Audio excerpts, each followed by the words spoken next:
Sorry.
How you doing?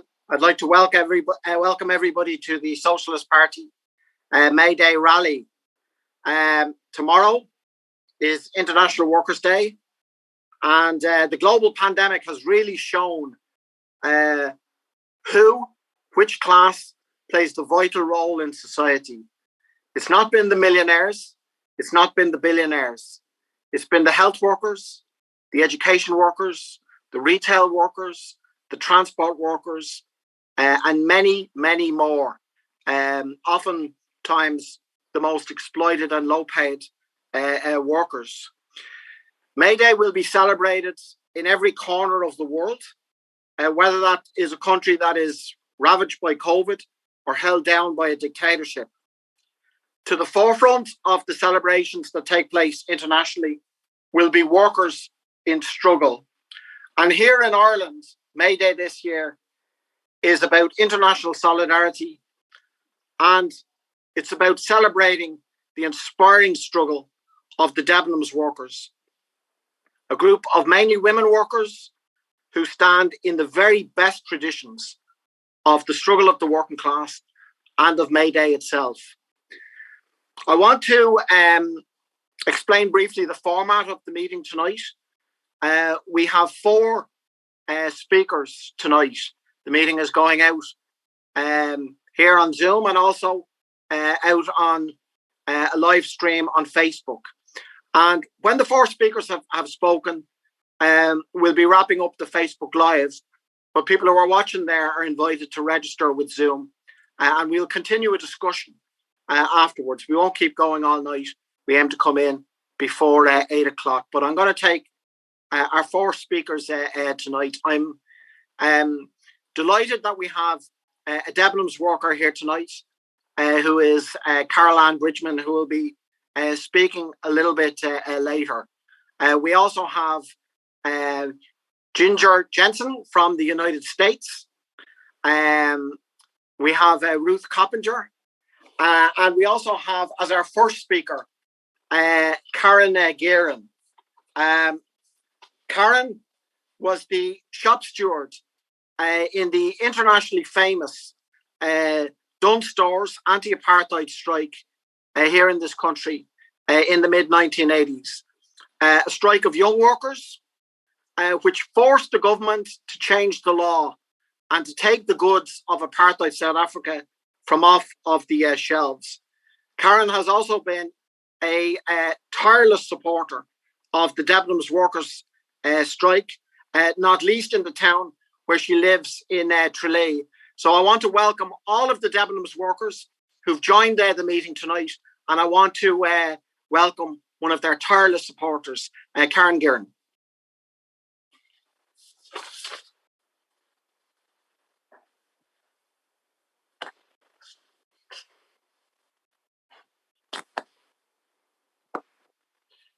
Karen? Are you on mute there, Karen? Sorry, there you go. Sorry about that. Technology, love Zoom so much. Very hard to mute Karen Gearon. Away you go. There you go. It took the Socialist Party to do it. First of all, thanks very much for inviting me to participate in this meeting. Most of you will know who I am. There's a couple of people that I haven't seen before. My name is Karen Gearon. I was the shop steward of the Dunne Stores Anti-Apartheid Strike, which started in Dublin in Henry Street in 1984 as a result of a union instruction to boycott South African produce. Now, when we went on strike, probably the reason we went on strike was because we got the union instruction and we were very sick of the treatment that we were forced to work under while we were working in Dunnes. For example, toilet breaks, allowed 2 toilet breaks a day. They were timed and managers would follow you up to the toilet.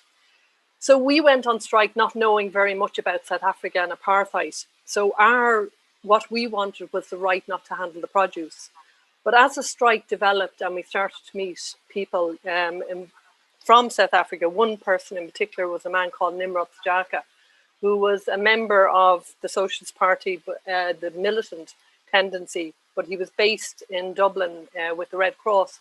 And he started educating us about South Africa and apartheid. And for us, the strike changed very much from being just a union instruction to something that we believed in very passionately.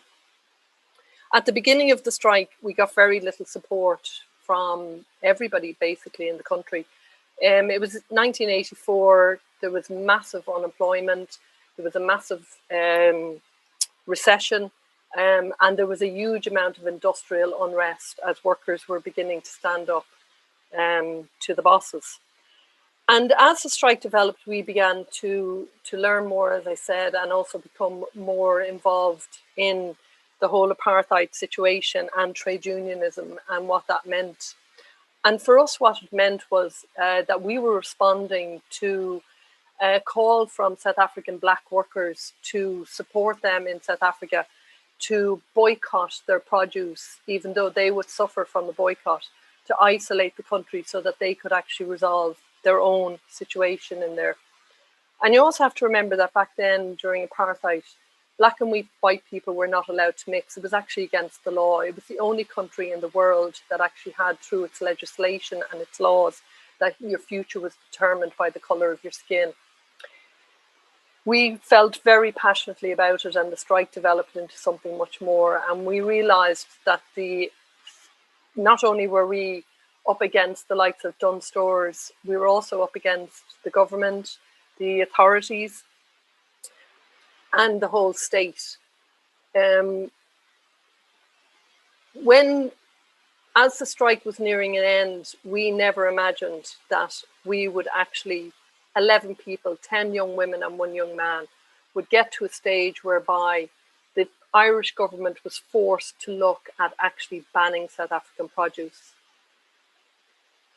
So when they looked at that, our union at the time mandate actually lifted the picket off Dunne stores in Henry Street, and we decided that we would picket the Dáil because a political solution was the only solution to this strike.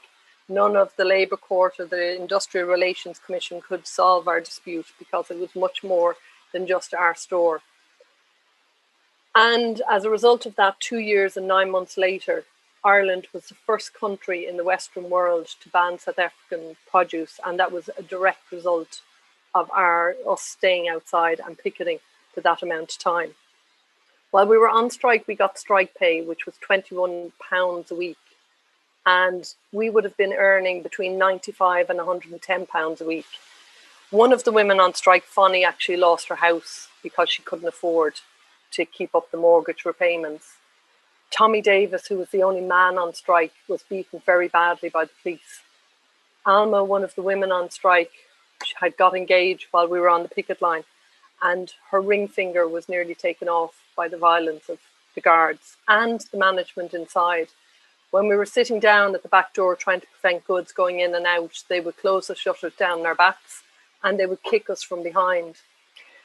So when I saw what was happening to the Debenhams workers last week and the week before, both in Henry Street and in Tralee, it brought back a lot of memories for me as an individual. And when I saw the fact that the likes of Debenhams, KPMG and other parties used the courts to get at workers and prevent them from actually participating in a full dispute, and actually the state was working towards supporting the likes of Debenhams and KPMG. That just brought me back to why a strike like the Dunne store strike in Henry Street was able to happen in the 1980s, and why today you can't have a solidarity strike or a political strike, or even a strike that legally you can pursue the owners of that store. And that is because of the 1990 Industrial Relations Act, whereby the government effectively tied workers' hands together and put them in a position where they couldn't come out and support other workers. They could barely go on strike themselves. You also had a situation in the 90s and late 80s and early 90s when you had the Irish Congress of Trade Unions and other trade unions signing up to a social partnership agreement, which for me, it is the worst thing that the trade union movement and the leadership of the trade union movement has done. Because if you're in bed with the likes of the government, how can you challenge them in what they're doing? And when I see the Debenhams workers, I mean, before your strike, I saw what happened in Cleary's and I've seen other strikes, but before your strike, I actually couldn't imagine a similar situation to the Dunne store strikes, where you would have a group of workers that were willing to put everything on the line to stop the sale and the removal of stock and stop the likes of Debenhams and KPMG doing what they're trying to do and have done, and also to challenge the government on what they're doing and the trade union movement on their lack of activity. And I have to say, the Debenhams workers have given me absolute inspiration that change can happen. Not only have you stood outside the door for over a year, you've had sit-ins, you have had occupations, you have had 24 hours a day, 7 days a week pickets from ordinary workers that a year ago, prior to the pandemic, would have been just working in a shop, helping people, helping, to make sales, making sure that you were the absolute best for your employer, because that's what you were being paid to do. And yet your employer notified you through an email, but you weren't having any of it. And you have given me and many, many people around Ireland and internationally absolute hope for the future. You have given us the hope that some of us thought was actually gone in this country. Some of us believed that, you know, there wasn't a group out there that could stand up and do what the Dunne Stores strikers do or did. And you have shown that.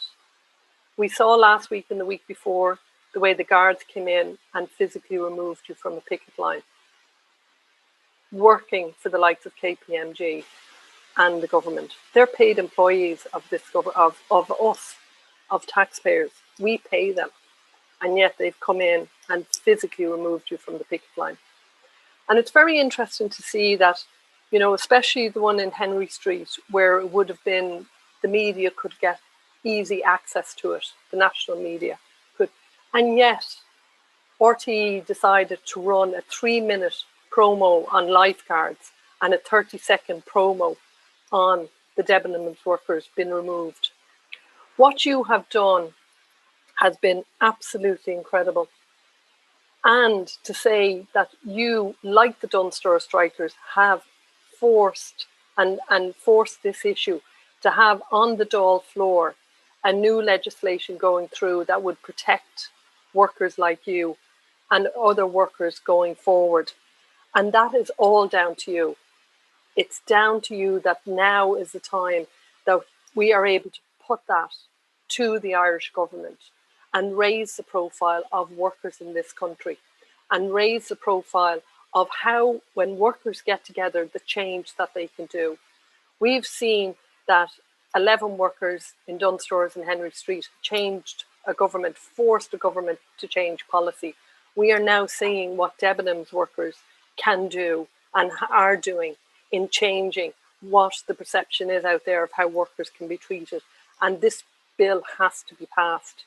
And the one thing I would say to anybody out there, people that know me know that I believe in the trade union movement, and I do. I have always, because I believe in people like the Debenhams workers, because they're members. And what all members need to do in the trade union movement is get involved. Get involved at branch level. If there isn't a branch, form a branch. Change the leadership of the trade union movement so that it is ordinary workers living on an ordinary wage that actually get what it's like to have to face that sort of work and that sort of payment day in, day out. That's what we need in this country. And you, the Debenhams workers, are our future and our hope. And I thank you so much for what you've done. It is a privilege to be there with you and supporting you at every level. So thank you, and thank you, Mick.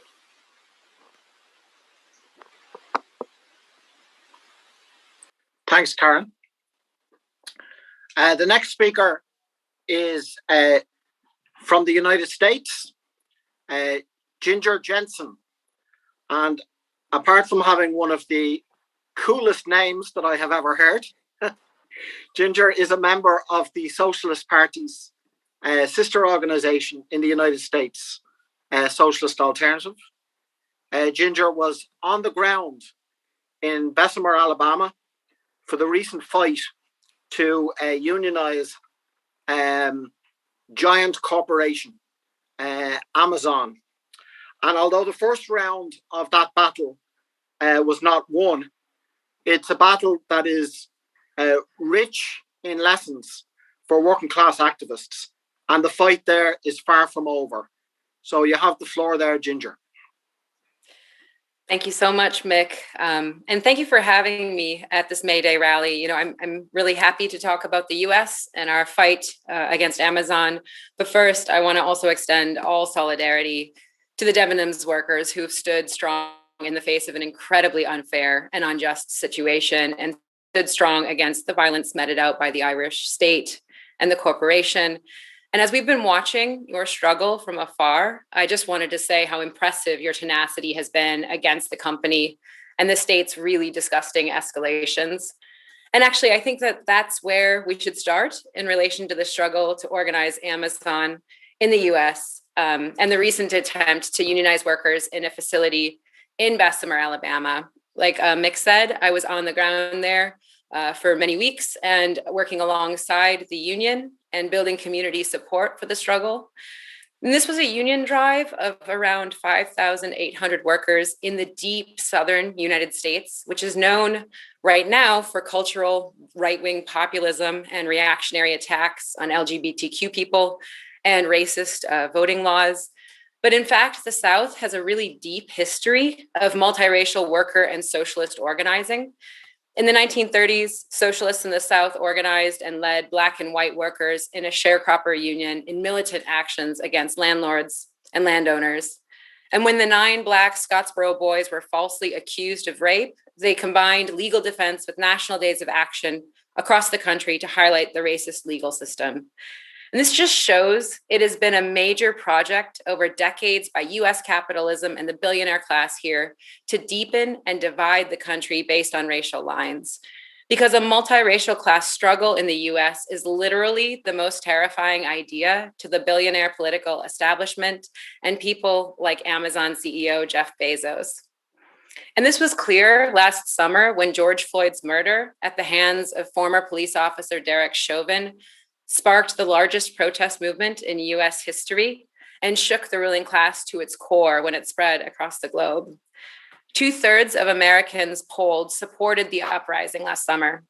And at the time, the burning of a police station in Minneapolis had higher support than either Joe Biden or Donald Trump in the presidential election, just to give you an idea of the deep well of support that existed. It's all credit to the mass protests that the officer was tried and convicted recently, which is incredibly rare and only a result of pressure from the movement.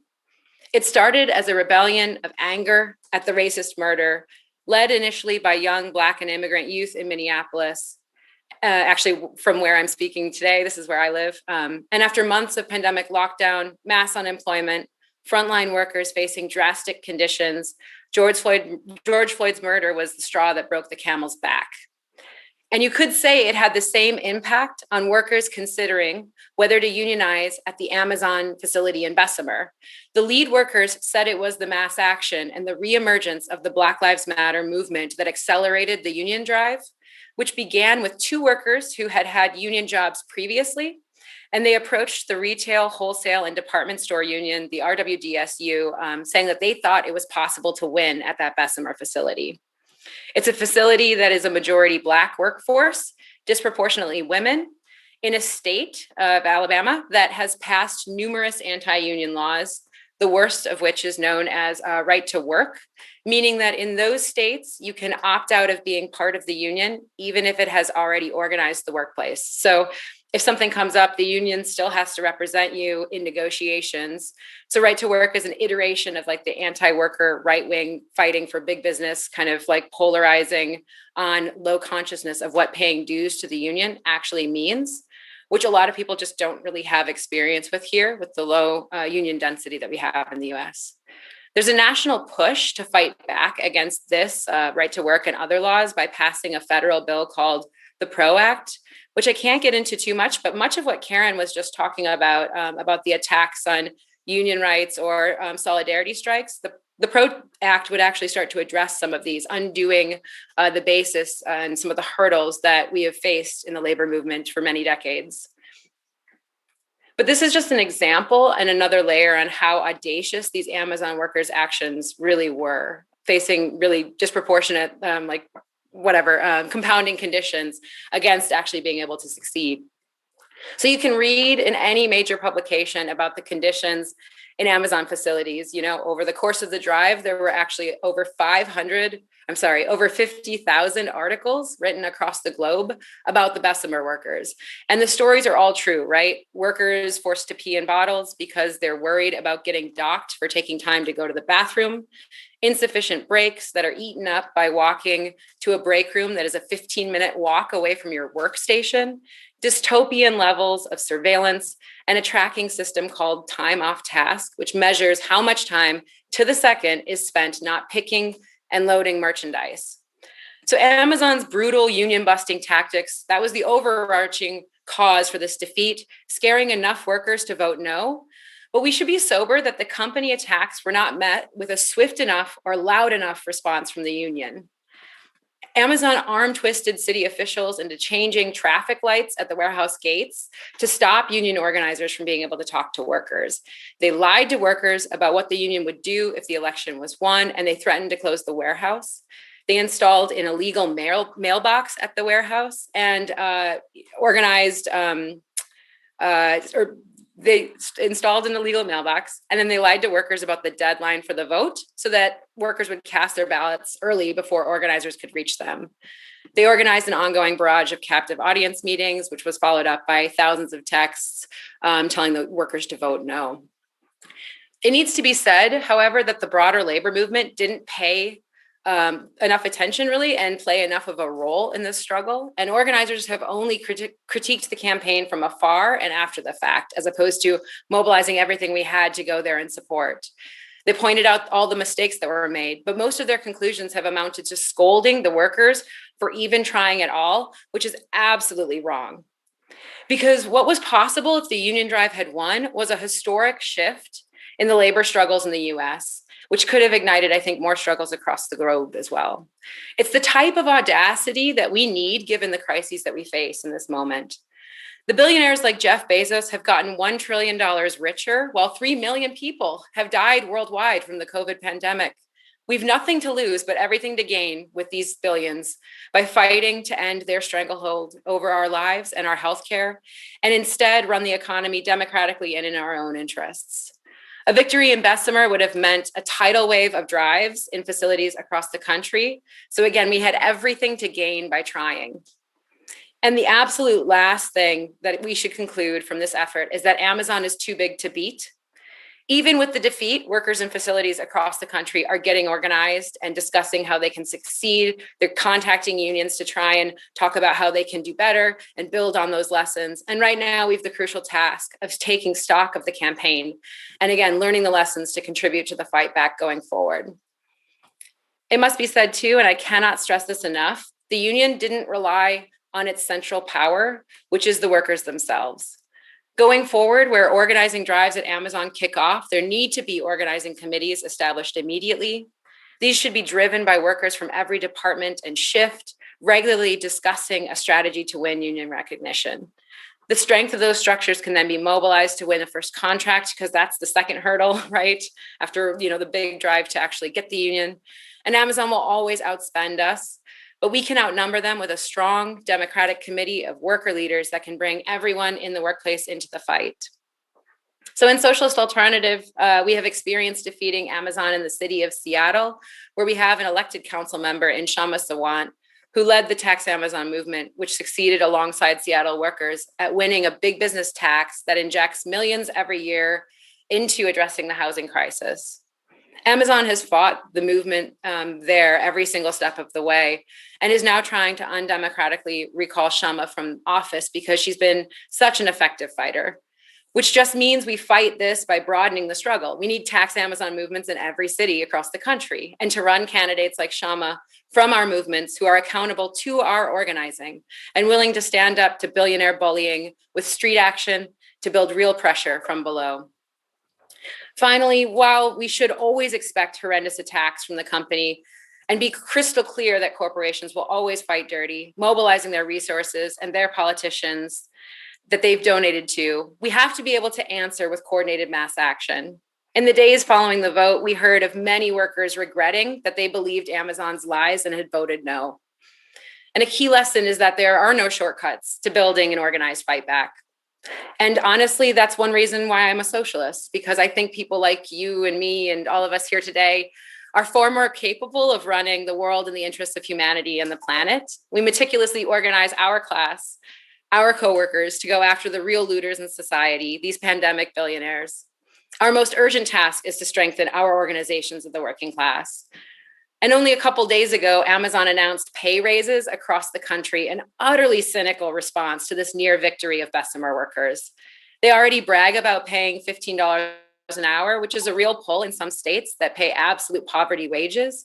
But the thing is, though, Bezos makes $40 million an hour, enough with fighting over scraps. This is why it's clear to me that your struggle, the Debenhams struggle, is not unlike the Bessemer Amazon struggle. This is only the beginning of our fight back. So to end on a quote from revolutionary socialist Fred Hampton, he was a leader in the Black Panther Party who was murdered by the Chicago police while fighting to build a multiracial class struggle, a tradition that is woven into the history of May Day, of course. He said, if you dare to struggle, you dare to win, and peace to you if you're willing to fight for it. So solidarity, thanks, and happy May Day to all.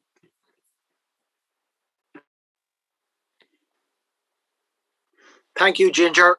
Really appreciate that contribution. Before I call the next speaker, I just draw your attention to the attendance sheet that is being advertised and would appeal to everyone to sign the attendance sheet so as we can notify you of future meetings of this kind. In particular, I want to make this point that it's going to be very important in the next weeks to draw out the lessons, the real lessons of the Debenhams dispute. I think that central to that is workers speaking out about their experience at the hands of their employer, at the hands of the government, at the hands of the state, and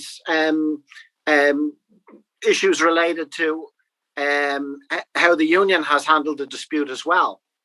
And I would appeal to Debenhams workers who are on the call tonight. You'll see on the attendance sheet there that there's a box that you can tick about the Debenhams dispute. The basic point that we're making there is that if you want to speak out, we can look at videos and the like about the real lessons of the Debenhams dispute. Tick that box and we'll help and assist in workers getting their message out in relation to the real lessons of the dispute, which brings me to the next speaker, who's Carol Ann Bridgman from Cork, who has been on strike now for a long time. The Debenhams dispute goes back 55 weeks. I have a quote here. The quote is from a popular blogger in Tralee who said a week ago, last night I witnessed a marvel. A group of women took on the state. And he was referring to the workers in Tralee, some of whom are on the call tonight, and the workers in Henry Street in Dublin, some of whom are on the call tonight, who defied the instructions of the Gardaí to let strike-breaking trucks pass through their picket. It would have been at least as accurate for the blogger to have said that the state took on a group of women and the group of women refused to roll over the way that they thought that they would. For 55 weeks, the Debenhams workers have shown the country how to stand up and fight for workers' rights, and they're an inspiration.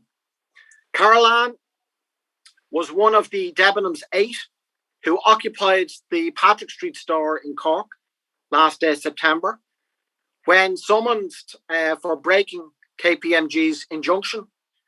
She stood her ground and took her stand all the way to the High Court. So I'd like you to welcome our next speaker, one of the many inspiring Debenhams workers. Next speaker, Carol Ann. Thanks, Mick. Hello, everyone. It's a great honour for me to be here tonight representing the Debenhams workers and our fight for justice, which has gone on now for 386 days. Nobody had thought back then just what a journey we would have to make, the sacrifices, the pain, the heartbreak, and the strength that was needed. When we were informed by email that our jobs were no longer there due to Debenhams going into liquidation, no meetings were held with the workers, or no opportunity was given for workers to collect their personal belongings from their lockers. Devastation and disbelief turned to anger when it was clear that we as workers, some with over 30 years of service, would receive nothing more than statutory redundancy and not the collectively agreed redundancy of 2+2. We received no respect for all the profits we had made for the company, the dedication and commitment given by the workers. Across all 11 stores, the workers organised and received support from the Solidarity Party and People Before Profit to get our campaign for justice up and running. Mandate was a few steps behind the workers, and eventually we voted for industrial action and started to maintain pickets at all 11 stores, organised protests, rallies and marches. Not long after starting our campaign, we discovered that there was a Duffy Cahill report sitting on a shelf gathering dust in the government buildings. This report, if it was implemented, would allow for workers to have a better understanding, a better standing in liquidation situations than what is currently there. As it stands, workers are close to the bottom of creditors' list, and the likelihood of workers getting any share from a liquidation situation is practically zero. Debenhams workers felt that as workers affected by a liquidation, this report, if legislated, would have afforded us much better rights. So we started a campaign for the Duffy Cahill legislation to be implemented. By then, we were fighting Debenhams, a pandemic, KPMG, the government, and had mandates several steps behind us, not yet catching up. Workers were relentless, maintaining pickets, lobbying TDs, organising protests and rallies when restrictions allowed, corresponding in force with whoever we thought might be able to lend their support to our demands. The Debenhams workers are predominantly women, ordinary working class women who worked to pay their bills, went home after work to tend their families or mind their grandkids. Now these workers are standing on picket lines 24/7 to prevent the stock from being removed from the stores. This stock was more than sufficient to pay our 2+2 and then pay some of the creditors. Through all weather, workers stood together, united in our fight for justice. Workers experienced some unbelievable sights while doing the pickets, sights that they should never have had to see. But they also formed amazing bonds with people, those who stood and supported on the picket lines from Solidarity Party and People Before Profit, support which we are eternally grateful for and helped keep our fight for justice going. We got support from the public, support from many union organisations other than our own. Mandate still had not caught up to our campaign. Support from celebrities in Ireland and abroad. Our fight for justice has gained international interest. In August, Mandate, the shop stewards and KPMG held discussions and a deal was put on the table for €1 million. This was €12 million short of what we were fighting for. Decisions were taken to occupy some stores to prevent this deal going through, both in Henry Street, Dublin and Patrick Street, Cork, staging an occupation at the start of September. Henry Street gained entry into their store, but on the arrival of Gardaí, they were arrested and taken to their local Garda station and processed as criminals. While in Patrick Street, Cork, the Gardaí took a vastly different approach and allowed the workers to continue their occupation. I took part in this occupation along with several workers. We all went in full of optimism that we would make a difference and our fight would get a resolution. While inside, windows were nailed shut. Barriers were put all around the canteen where we had occupied so we wouldn't access any part of the building. Security was posted in with us to watch over us at all times. It was more like being under house arrest than anything else. But we persevered and we were determined that our efforts would bring about a resolution in favour of the Debenhams workers. We did get lots of media coverage and our union caught up with us 24 hours after we started the occupation. But when we came out a few days later, nothing had progressed. We were still nowhere near any resolution. Those who did the occupation felt somewhat disappointed that we hadn't achieved more than getting a bad proposal off the table and nothing better in place. In October, the pickets continued and the campaign kept up to get the 2+2 and legislation to protect all workers. Workers resorted to almost stalking Taoiseach Micheál Martin to bring pressure to government and to get talks going between all parties. Then KPMG made an application for an injunction to the High Court. On October 13th, I attended the High Court where an injunction was made against me and two fellow workers from Waterford to prevent us from setting foot at any of the pickets. Again, I was optimistic going to the High Court that criminalising workers would make a difference to our campaign in the eyes of the law, but no. We did get a bit of media coverage and support, but ultimately no meaningful discussions or no movement towards a resolution. Mandate even failed to support us in the court. However, this did put a fire into the workers' campaign, and when attempts were made to remove stock, workers stood their ground in front of trucks, blocking them from removing stock, standing up to all the disrespect we have been shown. After stalking and pestering Taoiseach Micheál Martin, the WRC was appointed to mediate between all concerned parties of our campaign. The best that they could offer was a $3 million training and business fund. This was put to ballot in early January, where the workers rejected it by a majority. Pickets still continued through the cold and wet and the storms, with workers as determined as ever. On one picket, they even announced the birth of their picket baby.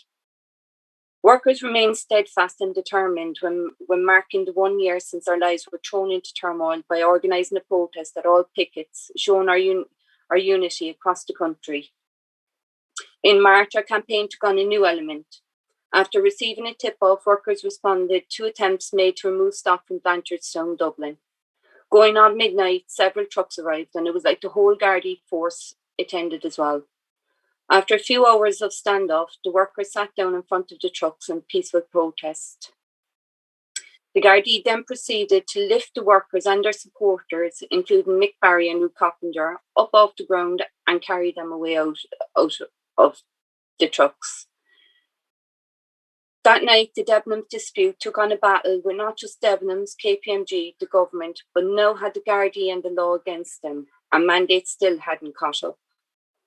Debenhams workers around the country watched with horror and heartbreak to see the events unfold in Blanchardstown and the manner in which we, as ordinary workers, were being treated by KPMG, the government, and now the Gardaí, which the High Court had sanctioned a varied order onto the injunction directing the Gardaí to assist KPMG in the removal of stock from all the stores. Last week, 2 more stores were hit to remove stock. Henry Street, Dublin was first on the Thursday night. After another tip-off, workers responded in force with supporters from Solidarity and People Before Profit. Again, Mandate still hadn't caught up. Workers stayed behind the loading bay gate on their picket going on midnight. Somewhere in around 60 to 70 Gardaí arrived with almost a dozen paddy wagons. They cordoned off the main street and held back more workers and supporters across the street. After a couple of hours, Gardaí stormed the loading bay and proceeded to manhandle the workers sitting in protest and removed them out of the way and away from the picket. Live scenes were being watched, and the manner in which this was conducted was truly horrifying. We were watching our colleagues being forcibly lifted and dragged away from what was an official industrial action in the middle of the night and during a countrywide lockdown. The result of all the Gardaí manpower, up to 70 Gardaí and a dozen paddy wagons, was to remove 1 truck of stock from the store. The following night was the turn of the Tralee store. Workers again turned up in large numbers in the middle of the night to prevent the stock removal, but again the Gardaí physically removed them, lifting them one by one off the ground. However, the Tralee workers marched in front of the trucks in defiance and made a point that they are still standing up and willing to fight. Over both these nights, us as workers felt more like criminals than ever before. We were watching in horror at what treatment was afforded them by our government and our legal system, and Mandate still have not caught up. But we as workers are immensely proud of all the actions of those that sat in front of the trucks and made a stand against the injustice made against all workers. Over a year into our campaign, there is now a proposal of the $3 million training and wellbeing fund going out to workers for another ballot. This is still not a suitable offer that will benefit all the workers affected by the liquidation of Debenhams. We are still waiting to collect our personal belongings from our stores. When we started our fight for justice back in March 2020, at the start of the pandemic, we were ordinary workers, predominantly women, standing up for our workers' rights. Today, we have become extraordinary people fighting for all workers' rights against KPMG, our government, the legal system, and our union mandate. Mandate has always been laid to the table and have been lacking in their support and leadership. The shop stewards have to give Mandate direction to send a simple email when needed. Our union leadership needs a complete overhaul and to be reminded that when workers' rights are under attack, we all stand up and fight back. That's what unions are supposed to be about. As a Debenhams worker, I am so very proud to be part of a campaign that have stood up through a global pandemic to fight for workers' rights. I am so proud of all the workers that have stood through many storms, personal storms, political storms, and weather storms. Workers that have become extraordinary people over this past year. Our fight for justice may be coming to an end with KPMG, but we will still continue our fight for all workers' rights and fight to get legislation passed through Mick Barry's Debenhams bill that will ensure that our fight will never be allowed to happen to any other workers. Through this past year, I always had hope that we as workers would get more than just statutory redundancy. From doing occupations to attending the High Court, my belief was that if we fight hard enough and long enough, we would get something to benefit all the workers. I am so disheartened by what our country has become. A government that stands by and allows workers to be treated like criminals while rewarding the companies that treat their workers so disrespectfully. A government that allows the law to manhandle workers and use their resources at the expense of all workers. This past year has shown me how important it is to stand up together and fight. And I feel so proud and honoured to say that I am part of this amazing fight with the Debenhams workers. Needless to say, this has been a long and emotional battle for workers' rights that is not over yet. We have learned so much about politics, the good and the bad. We will be forever grateful to the Solidarity Party and People Before Profit for their unwavering support and dedication over this past year in so many ways. Our struggle would not be where it is today without you.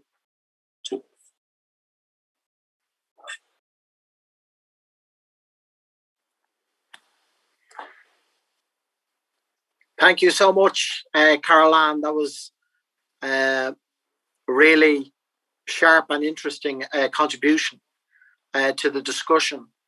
You mentioned towards the end of your remarks there about the legislation that I'm putting forward in the Dáil. So a date for people's diary is that piece of legislation which would improve workers' rights in a liquidation situation. I'll be putting forward in the Solidarity People Before Profit private members' time in the Dáil on Thursday, the 13th of May. There will be a 2-hour debate on that. And we hope to soon have the date on which that legislation will be voted. It will be after the 13th of May, but probably before the end of May. And I want to invite everyone on the call, including all the Debenhams workers in the call. We will need to look at how we maximise the pressure on all 158 TDs in the Dáil on this issue before the vote. And warn the government TDs very clearly that if they vote this down, it will not go away. It will be an issue in the next general election itself. So we'll be in touch very soon in relation to that. So our final speaker in the discussion, before we move into the discussion, needs no introduction. It's Ruth Coppinger of the Socialist Party. Ruth is a socialist since her teenage years. She is a teacher and a trade union activist. She has tirelessly supported the Debenhams workers, available for help and advice at all hours of the day and night. She's also a renowned fighter for women's rights. And I'll say no more and hand over to Ruth. Well, first of all, to say two things: boycott Debenhams, and today is International Workers' Day. It's May Day, and Debenhams have crossed the border with stock from the stores that we've seen heroically defended by some of the workers who are on this call tonight. And the whole point of May Day is to discuss how workers across countries, across borders, can unite and fight for our common interests. Because if we had international solidarity among Debenhams workers internationally, this dispute would have been over long ago. And we don't have that because of the problems that are very, very clear in the trade union movement and the bureaucracy. And that's, let's call them nothing less, that's encrusted at the top of the trade union movement on salaries that they often won't even disclose. I went looking for Patricia King's salary tonight and couldn't find it, but that have made them very, very removed from the women and the men who are on this call tonight from Debenhams. Now, May Day began in Chicago in 1886 when workers struggled and fought for the 8-hour day. And they faced massive persecution as a result, with some being framed in a trial. And I thought that, or you may have thought that was an interesting history lesson and in the very dim and distant past. But some of the scenes that we saw in the last week or so from the Debenhams picket lines have actually been quite reminiscent of what we would have read about when the trade unions were being founded in this country, in the US, in Britain, and in every single country where workers' rights have had to be fought for. They've had to be fought for through blood, sweat, and tears. To see Garda mobilisations at the drop of a hat, by the way, when you can't get a guard for love nor money, when you need one for an actual thing that's happened to somebody in the community. To see trucks being mobilised, timed together, to leave together. To see women lying down in that absolutely, it's going to become, I think, a historic picture, particularly the one from Tralee last week, where women were, and men, but I think it was women workers in this case, were lying down in front of the strike breaking trucks and in defiance as well of the Garda actions. And we've also seen the workers in Henry Street who sat down peacefully and retreated with what I can only describe as class hatred. Like it was really, brutal class, just disdain from the Gardaí in particular, that's been the treatment for those workers.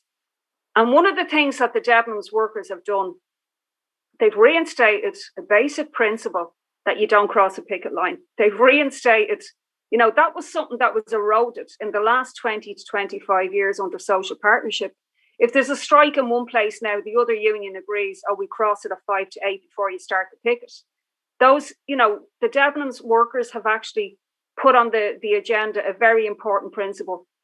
They've also put struggle on the agenda, because the usual scenario when workers are sacked is a gathering of the workers by the union representative to tell them, that there'll be a task force set up and there's nothing else that can be done. And these workers didn't accept their fate,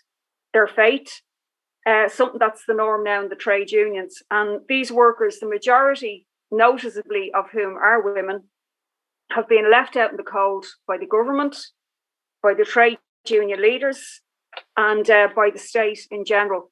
And I want to begin by saying that the tradition of militancy among women workers in Ireland, we should bring out as well from the Debenhams strike, because I've made this point at a meeting before. It was actually women workers who started the 1913 Dublin lockout, the most famous battle for trade union rights in this country that ever was fought, in the Jacobs biscuit factory, where 3 women, Rosie Hackett amongst them, wore union badges, and it led to a huge dispute in the factory.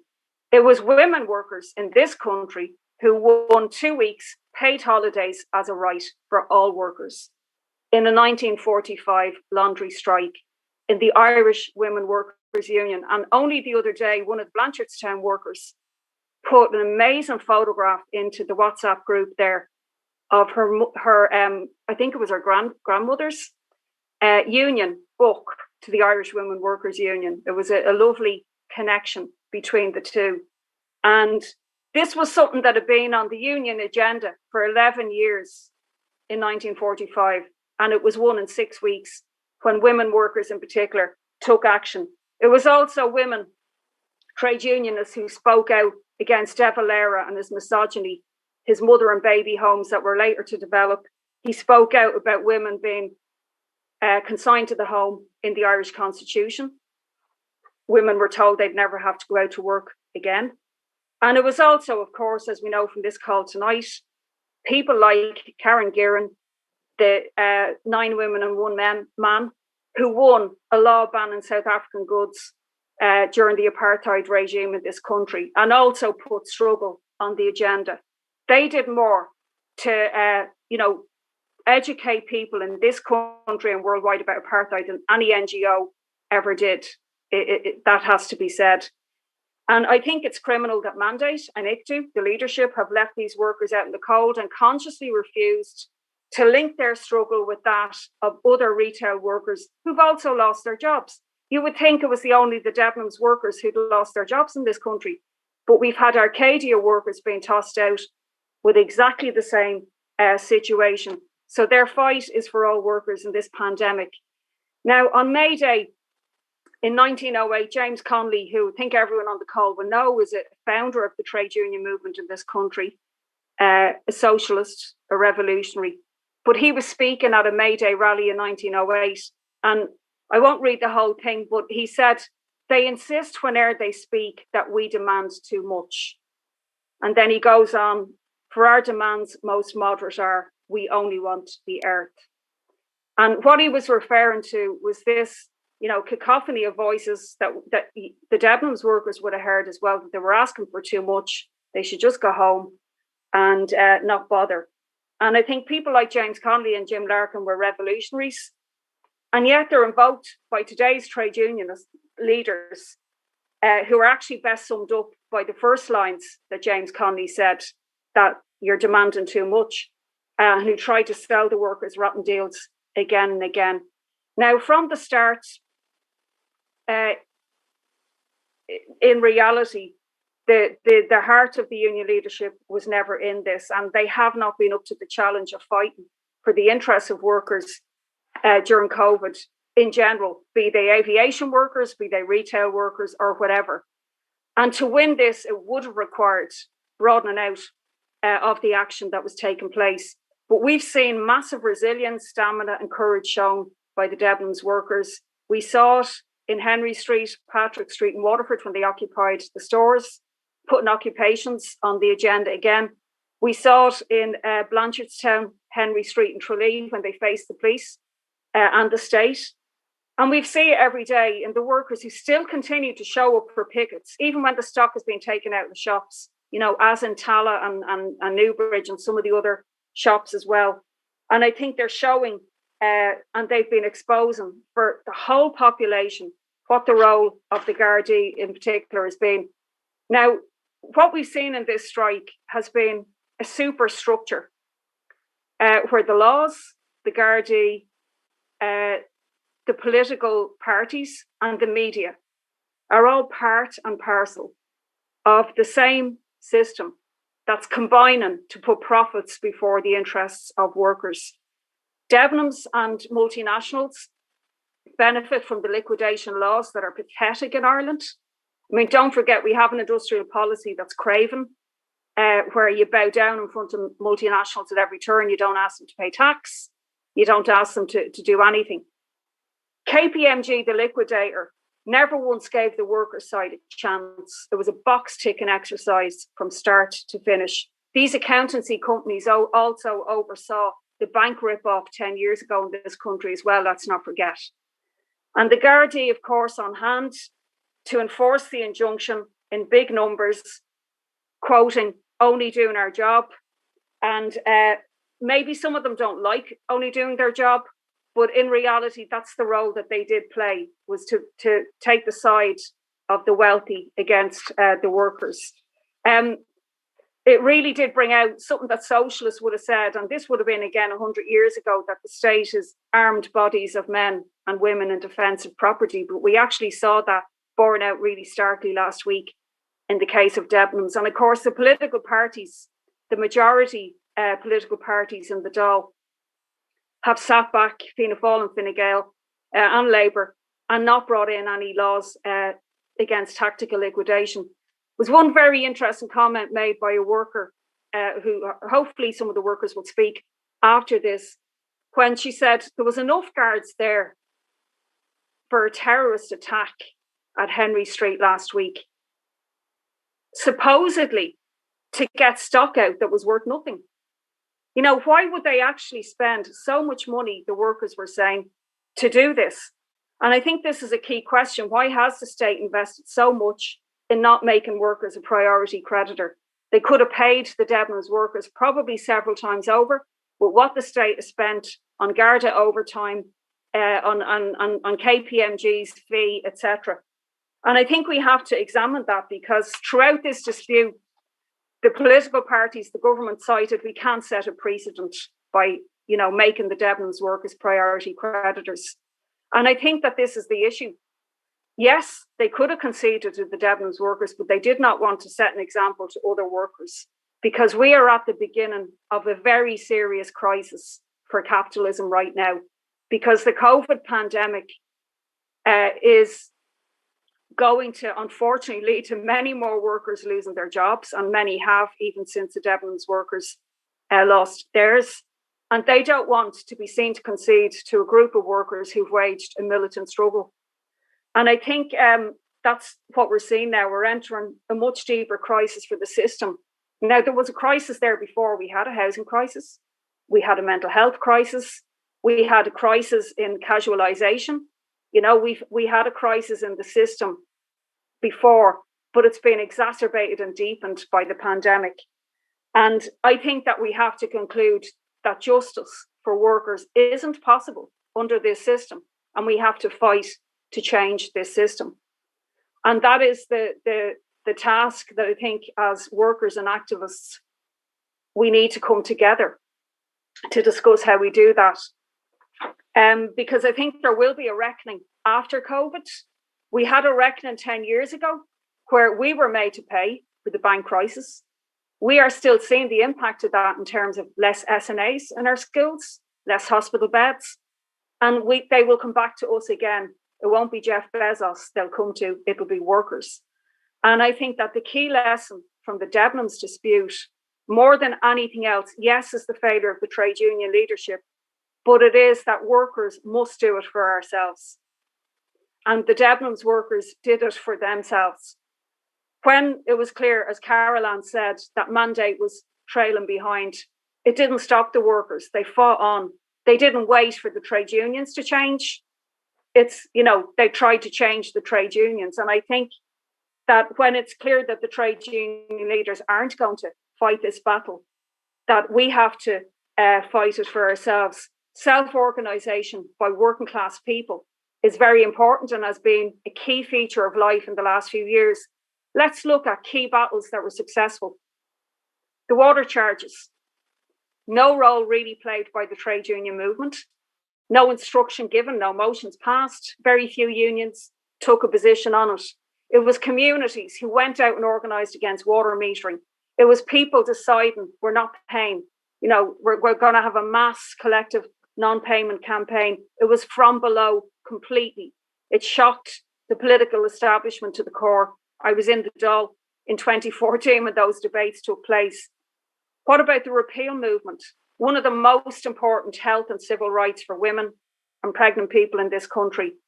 The biggest defeat that's happened to the Catholic Church in Ireland ever, bar none.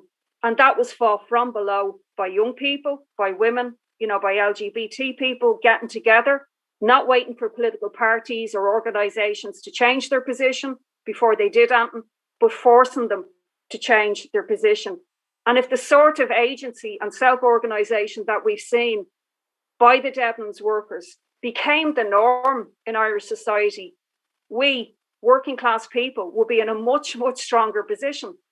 We would not be, we would be in the driving seat, not being the passenger.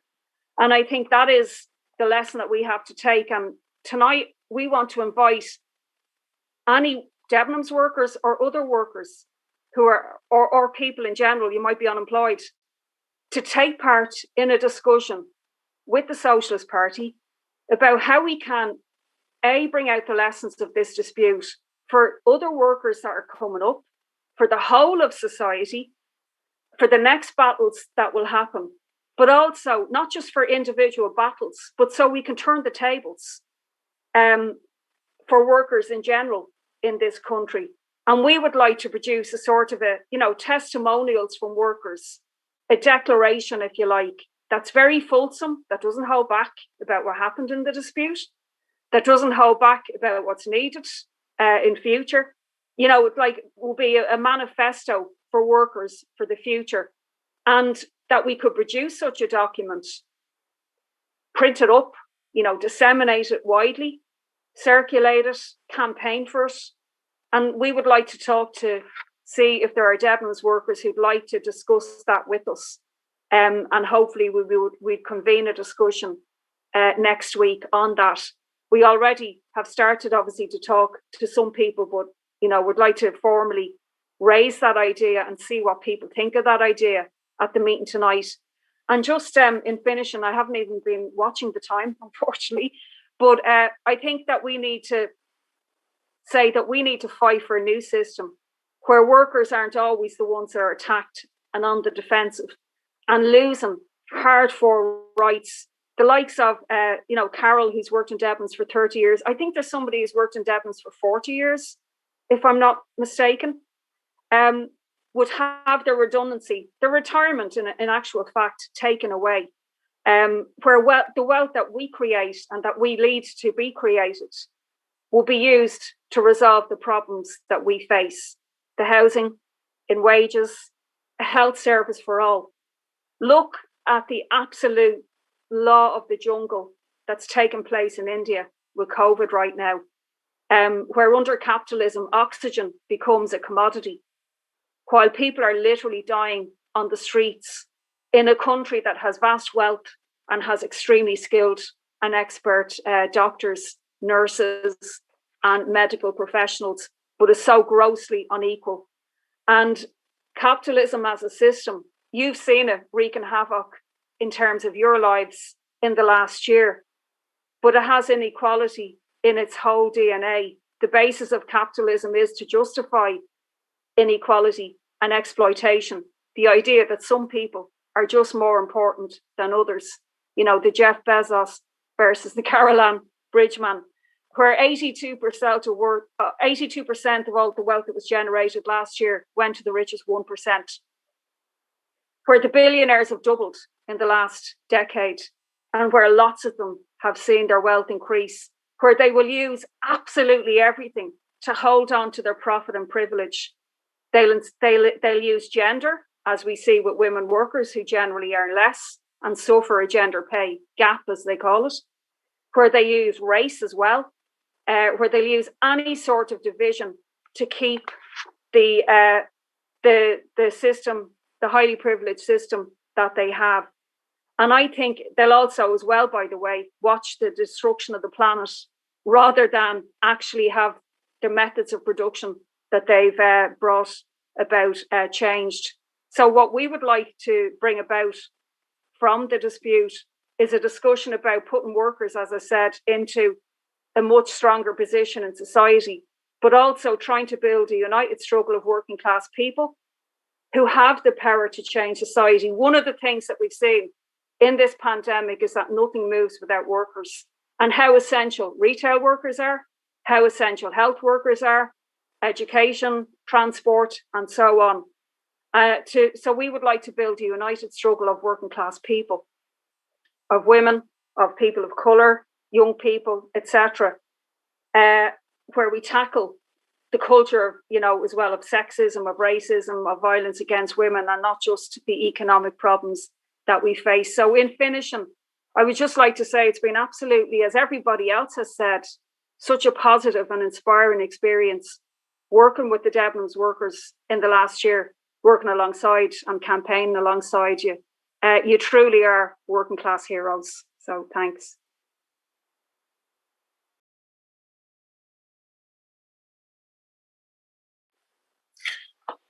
Thanks, Ruth.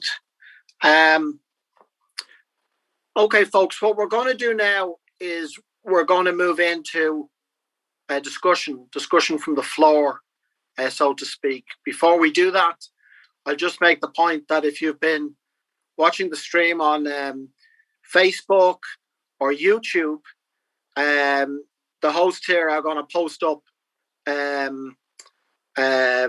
details of how you can register to join the Zoom and join the discussion. We're not going to go on too late. It's 20 to 8. I think we'll be giving it till 8 o'clock, maybe a few minutes after. But if people kept their comments to 2 or 3 minutes, we should be able to get 6 or 7 people in. If you want to speak, if you could just raise your hand or put your name into the chat, I'll check that. And while you are doing that, there's one of the speakers has asked to have the chance to come back in and make a brief point. It's Karen Gearon, so I'll agree to that. So Karen, if you want to come back in and make a short point, and other people can raise their hand in the chat or put a message into the into the chat, and we'll call you in. Ask people to keep their comments relatively brief, maybe 2 or 3 minutes. Okay, Karen?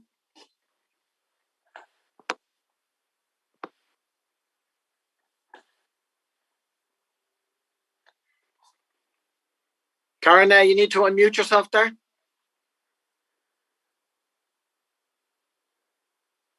No? Okay, well... Okay, sorry. I don't know what's going on. Just to say, I mean, one of the things as well, the workers in Tralee, who I'm particularly close with, because obviously I live in Tralee.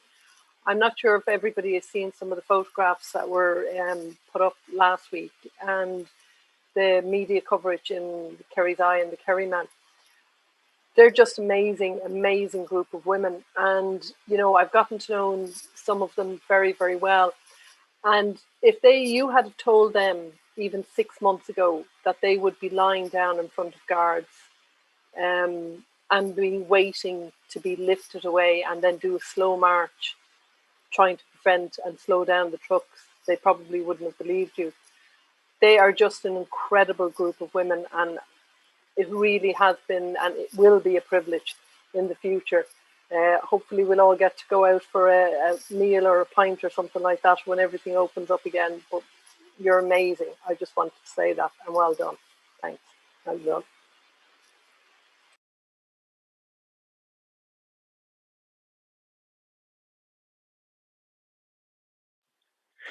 Thanks, Karen, for that. The next 2 speakers I'm going to call in are Michael O'Brien, who's been who is a member of the Socialist Party, who's played a key role in assisting the Debenhams workers, and